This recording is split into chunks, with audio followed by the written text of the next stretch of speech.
Human chimeras living among us, it's only science fiction for right now. Yesterday, the Senate passed the Endless Frontier Act, a bill that commits nearly $250 billion to promote emerging technologies so that America can keep pace with Chinese innovation.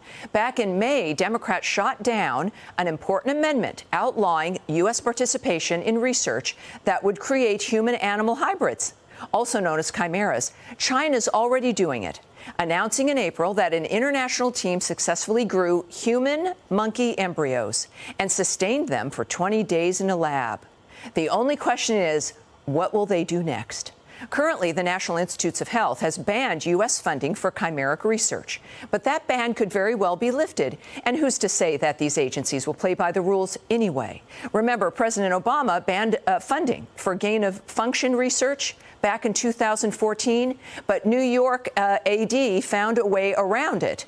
They laundered, it's the NIAID group, and they laundered hundreds of thousands of dollars to the Wuhan Institute of Virology through a nonprofit group called the Eco Health Alliance. The rest is history. Chimeric research is a Pandora's box, that's obviously from hell, that should not be opened. But the scientific community, spurred on by their own hubris, may very well open it using American taxpayer dollars. And if that happens, the Democrats will have blood on their hands for not joining the GOP and stopping it when they had a chance. Joining me now for reaction, I don't even believe, Lara Logan, here we are. It's the 21st century. We're two very smart women. We have to talk about chimeras and how maybe the government might do it. You've been very involved in your research and stories and coverage on certainly COVID, what's been happening there. Give me your take on the seriousness of this. China's doing it and what we have to be aware of. You know, Tammy, one of the things that strikes me the most about this story is there's an old adage, you know, be careful of what you don't know.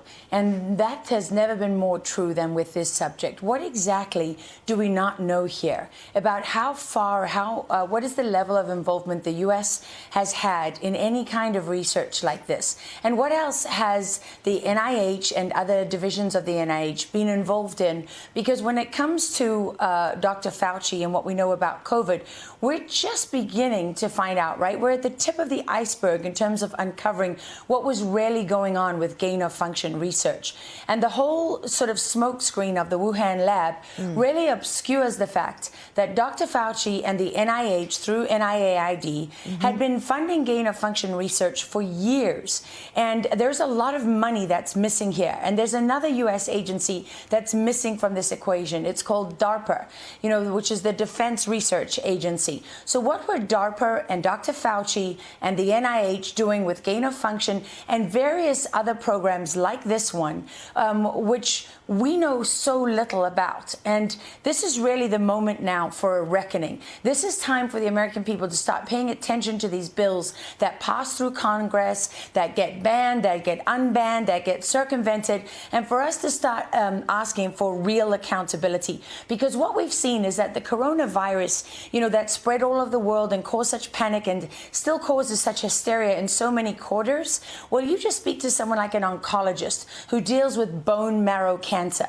They'll tell you that they've been identifying hundreds of coronaviruses for years and years. And so this is one of many subjects that we know very, very little about.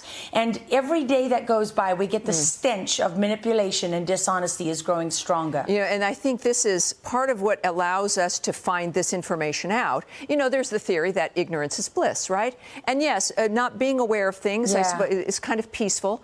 But the fact of the matter is, these things happen anyway. And this particular bill, and this is what Congress tends to do, was about trying to, you know, keep up with China. But then it became a Christmas tree. There was like over 200 amendments. And all the lobbyists got in because, of course, it's going to have to pass. So get in whatever it is you want. And this is what they do without any consideration about the impact on the average person. You know, COVID is one thing, right? Mass death.